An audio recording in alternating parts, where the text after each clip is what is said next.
बात जब सत्ता की आती है तो अधिकारियों की आंखें अपने आप बंद हो जाती हैं। यानी जिस नियम कानून के लिए आम जन को कटघरे में खड़ा कर दिया जाता है, खास लोगों के लिए उसी नियम कानून में चरण वंदना जैसा हिसाब किताब है। ऐसा ही एक मामला सुल्तानपुर में देखने को मिल रहा है, जहां नजूल की जमीन में बने मंदिर परिसर की दुकानों कमरों को ट्रस्टियों द्वारा जीर्ण शीर्ण बताकर तोड़ दिया गया। स्थानीय प्रशासन और भाजपाइयों द्वारा करोड़ों की इस बेशकीमती जमीन पर व्यवसायिक कॉम्प्लेक्स का निर्माण शुरू करवा दिया गया। हैरानी की बात तो ये रही कि स्थानीय कोर्ट से स्थगन आदेश होने के बावजूद भी अधिकारी अनदेखा करते रहे और निर्माण कार्य धड़ल्ले से होता रहा। भला हो हाई कोर्ट की डबल बेंच का, जिसने पीआईएल पर सुनवाई करते हुए जिलाधिकारी को निर्देश दिया, तो यहाँ हड़कंप मच गया। आनन फानन मौके पर पहुंची पुलिस और प्रशासन ने कार्य रुकवाया और आगे कार्य न करने की सख्त हिदायत दे डाली। दरअसल ये मामला है नगर कोतवाली के तिकोनिया पार्क का। इसी तिकोनिया पार्क के बगल तुलसी सत्संग भवन में दशकों पुराना मौनी मंदिर है। मंदिर परिसर में व्यवसायिक दुकानें और कमरे बने हुए हैं, जिसमें लोग दशकों से रह रहे थे। लेकिन करोड़ों की बेशकीमती जमीन देखकर तुलसी सत्संग भवन के ट्रस्टियों की नीयत डोल गई। फरवरी माह में दुकानों को जीर्ण शीर्ण बताकर खाली कराया जाने लगा। कुछ लोगों को दोबारा बसाने का आश्वासन दिया गया, लेकिन जिन लोगों ने पेशगी देने से इनकार कर दिया, उन्हें जबरन हटाने की बात सामने आ गई। लिहाजा वहां रह रहे दुकानदारों और किराएदारों ने प्रदर्शन करना शुरू कर दिया था। पंडित राम किशोर के किराएदार हैं, वो खत्म हो गए तो कुछ गुंडे इधर मिलजुल करके अपना पूरी बिल्डिंग ढहा करके हम लोगों को भगा देना चाहते हैं। आए दिन धमकी देते रहते हैं। अभी वहीं एसडीएम के सामने भी कहे कि आज देख लो, कल तुम्हारा बीतेगा नहीं। यही सब चल रहा था। आए लोगों को कट्टा पिस्टल ये सब दिखाते रहते हैं, धमकाते रहते हैं परिवार में जा करके। हम लोग 50 साल से किराएदार कहाँ जाएं? हम लोग बुढ़े हो गए, कहाँ जाएं, क्या करें क्या न करें। जैसा कि उन लोगों का कहना है हाँ। कि जो है संज्ञान में बात आई कि जो है कई सालों से इन लोगों को नोटिस दिया जा रहा है खाली करने। कोई नोटिस खाली करने की आज तक नहीं मिली है सर। एसडीएम साहब गए थे, कोतवाल साहब गए थे, उनका क्या कहना? उनका कहना गए थे, आज कुछ नहीं, एकदम ये लोग बिके हुए हैं। अगर बिके न होते तो उन लोगों की मजाल नहीं थी कि तोड़ देते।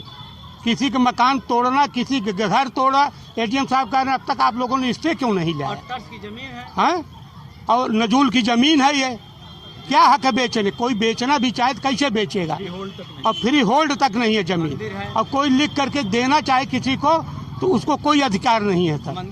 मंदिर भी है। इसके पीछे के लोग इनके पीछे ओम प्रकाश विधायक, ओम प्रकाश का और 4-6 लोग मिल करके सबको गुंडई दे रहे हैं, धमका रहे हैं। यही सब मुझको भी धमकाए। और आज 48 साल बाद ये लोग बिना किसी नोटिस, बिना किसी संज्ञान के बिल्डिंग को जर्जर दिखाने के लिए जगह जगह से एक हफ्ते से थोड़ा थोड़ा तोड़ रहे हैं। लगातार हथौड़े बरसा रहे हैं और कह रहे हैं बिल्डिंग जर्जर हो गई, इसे टूटना चाहिए। और हर जगह पर वो थोड़ा थोड़ा करके तोड़ रहे हैं, सिर्फ दिखाने के लिए कि ये जर्जर है। तो अगर ये जर्जर है तो फिर हम मनुष्य को जीने का अधिकार नहीं, क्योंकि शायद बीजेपी सरकार की यही नीति है कि हर इंसान को बेघर कर दो। आज मैं पहली बार भाजपा के खिलाफ बोल रही हूँ। आज तक मैंने हमेशा भाजपा को वोट दिया, लेकिन आज लगता है कि मेरी जिंदगी की सबसे बड़ी भूल थी। ओम प्रकाश पांडे जी, उनके बेटे सनी। तो मैं डरूंगी तो नहीं, एक बात निश्चित है, मृत्यु निश्चित है, मरना निश्चित है। मरूंगी, लेकिन ओम प्रकाश जी को भी अपने लिए कानून से इंसाफ मांगूंगी कि या तो न्याय किया जाए या तो सबको आत्मदाह के लिए समर्थित कर दिया जाए कि आत्मदाह। कुछ लोगों ने न्यायालय का सहारा भी लिया, जहां कोर्ट ने सुनवाई करते हुए स्थगन आदेश दे दिया और वहां यथायथ स्थिति बरकरार रखने के निर्देश दिए। लेकिन इसके बाद भी वहां निरंतर कार्य चलता रहा। मौनी मंदिर में जहां 2 मंजिला दुकानें और कमरे थे, उसे नेस्तो नाबूद कर दिया गया। साथ ही नया निर्माण शुरू करवाया जाने लगा। हैरानी की बात तो ये रही कि प्रशासन और पुलिस भी इससे अपने आप को अनजान दिखाते रहे। नजूल या खतौनी की जमीन पर बिना स्वीकृत नक्शे के कोई भी आम आदमी एक ईंट रख दे तो यही अधिकारी उसका जीना मुहाल कर देंगे। लेकिन मामला सत्ताधीशों से जुड़ा था, लिहाजा कोई झांकने तक नहीं गया। इसी के चलते रविंद्र प्रताप सिंह समेत कुछ लोगों ने हाई कोर्ट में जनहित याचिका दायर कर दी, जहां सुनवाई करते हुए न्यायाधीश ने जिलाधिकारी सुल्तानपुर को निर्देशित किया तो एक बार फिर हड़कंप मच गया। आनंद फानंद एसडीएम की अगुवाई में तमाम अधिकारी और पुलिसकर्मी मौनी मंदिर परिसर पहुंचे और निर्माण कार्य रुकवा दिया। साथ ही आगे भी निर्माण कार्य न करने की हिदायत दी जब तक कि कोई आदेश न हो जाए। इन्हें तुलसी सत्संग भवन के लिए नजूल भूमि के रूप में आवंटित है और इसका जो है नजूल भूमि के संबंध में इसका नक्शा पास कराने के लिए विनिर्मितकरण क्षेत्र में प्रस्तुत किया गया है और अभी नक्शा स्वीकृत नहीं है। इनको बिना नक्शा स्वीकृत इन्होंने काम शुरू कर दिया है। इनको धारा 10 की नोटिस भी दी गई है।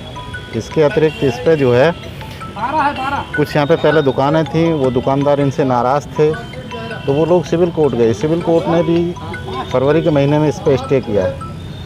इसके लिए 3 बार हमने पुलिस को भी लिखा गया था कि इसमें कोई काम नहीं होना चाहिए और इनको भी बताया गया कि इसमें ना तो आपका नक्शा पास है और ना ही जो है सिविल कोर्ट से स्टे होने के कारण कोई निर्माण नहीं। फिर भी ये दुख के छिपके कभी कभी निर्माण करते रहे। कल एक PIL माननीय उच्च न्यायालय में पड़ी है और PIL ने कहा है कि जिलाधिकारी इस प्रकरण को पूरी तरह से देखें कि क्या प्रकरण है। तो जिलाधिकारी महोदय द्वारा आदेश दिया गया है कि तत्काल कोई भी अब काम नहीं होना चाहिए, काम को रुकवाएं और हर एंगल से इसके फोटोग्राफ कराएं, कितना निर्माण हो गया ये भी सूचना दें। तो इसी के क्रम में मैं पुलिस के बल के साथ पुलिस बल के साथ में जो है पुलिस बल के साथ मैं यहाँ पर आया और हम लोगों ने इसको काम को स्वयं अपने आप रुकवाया। इसके अलावा जो है जो काम यहाँ पे हुआ है उसकी एक इन्वेंट्री तैयार की जा रही है और DM साहब को इसकी पूरी रिपोर्ट दी जाएगी।